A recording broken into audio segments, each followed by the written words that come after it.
Friday night basketball. I feel like every week we have big games in college basketball, just night after night. We have the Michigan Wolverines, third in the nation, going on the road to face the 10th ranked Illinois Fighting Illini. Michigan, it's a good spot to get right, I think, for them. They're coming off, obviously, a big win against Minnesota, but Minnesota's not great. You lost to Duke 68-63. You really haven't looked your best over the past couple of games. Now you have a chance to go prove it in a tough road environment here. I believe Illinois just dominates the series. I think they've won 10 straight, but potentially home against Michigan. Don't quote me on that. But they have dominated Michigan over the years. When it comes to the series here. But Michigan 26-2, 16-1 in the Big Ten. They are undefeated on the road. I think that's the biggest sign of a good basketball team. How good do you play on the road? And Michigan seemed to answer the call there. But when you look at the KenPom rankings, these teams are very, very close. Michigan's definitely better when it comes to their overall net rating, but both teams are very close when it comes to the numbers, Grant. So what are your thoughts on this game?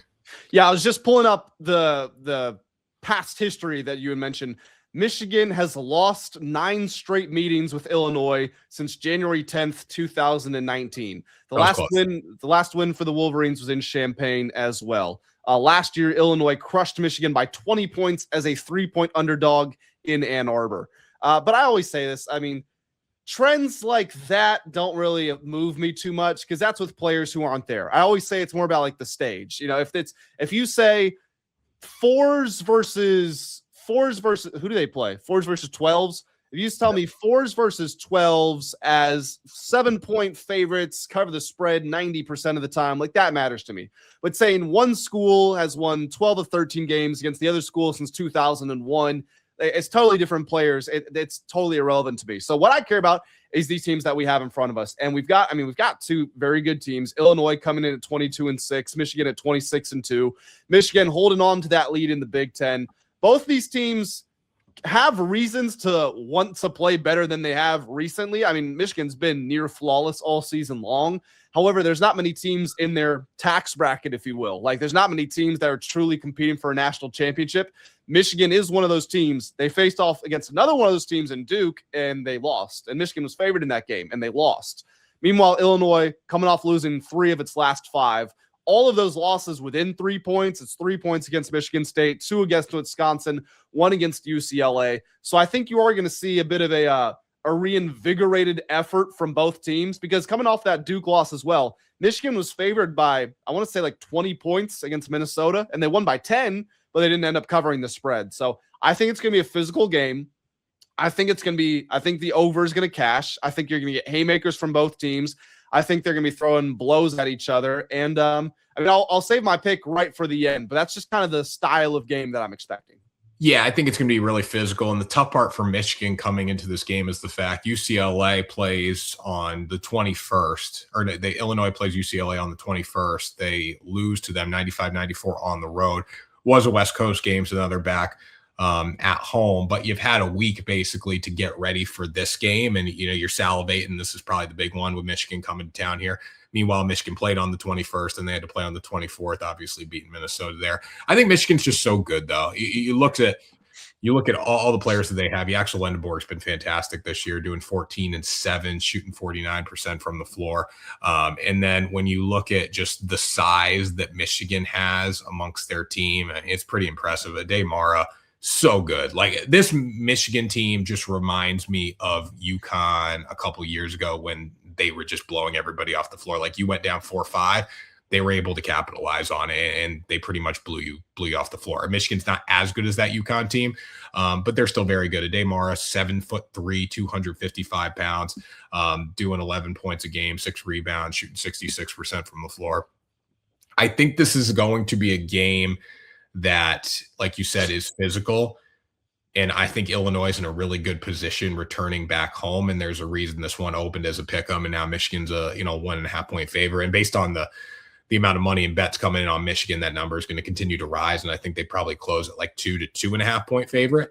But I think Michigan is the better team here. And there's a reason they're the favorites to win the national title. And there's a reason that they've been undefeated on the road this season. So the fact that they're going on the road tonight does not necessarily scare me when it comes to making a pick for this game. Yeah, it's not so much about Michigan being on the road as it is Illinois being at home. Like that's the way that you need to look at. Like you said, Michigan's the national championship favorite for a reason, and they should be expected to win games like this. Now, I said that I was going with the over, and that's probably my best pick, or at least my favorite pick for this game. For all the reasons we laid out there, I mean, Michigan scoring 90 points a game, and Lendenborg is great. But then on the other side, I mean, Wagler has been playing out of his mind as a freshman for Illinois, putting up 18 points per game, shooting nearly 46% from the field. Oh, sorry if you hear that. Just had a little alert go off. And also 42% from three. So we know that he can get it done. Looking at some recent betting splits, the over has cashed in 4 of the last 5 games for Illinois, while Michigan has hit the over in 3 of its last 4 true road games. And in the series, if we're talking about historically, the over has cashed in 5 straight games, Illinois scoring at least 88 points in all of those. So over, definitely my favorite pick in this game. If I have to take a team that's going to win, I would lean Michigan, although that's no disrespect to Illinois because I don't think they're getting blown out. I think this will be a very close game. I think they'll have the lead at different points. I just like Michigan to pull it out in the end. So the reason I like Michigan in this spot, a couple reasons. You look at defensive rating for Illinois right now, 31st in the country. They have the best offense in the country. Michigan's just more well-rounded on that side. They're 2nd defensive rating. They're 5th in offensive rating. When it comes to tempo, Michigan plays at the 15th fastest tempo in the country. And I think that was something that actually hurt them against Duke because Duke was able to slow it down. And when Michigan wasn't scoring consistently, it really did hurt them. But if Michigan's offense is clicking and they're playing fast, I think Illinois is going to have a tough time staying with them. They're another team like Duke, 283rd in the country. They're going to play really slow, or they're going to try to at least play at their pace in this game. So I think Michigan has to be the one asserting their dominance and scoring early.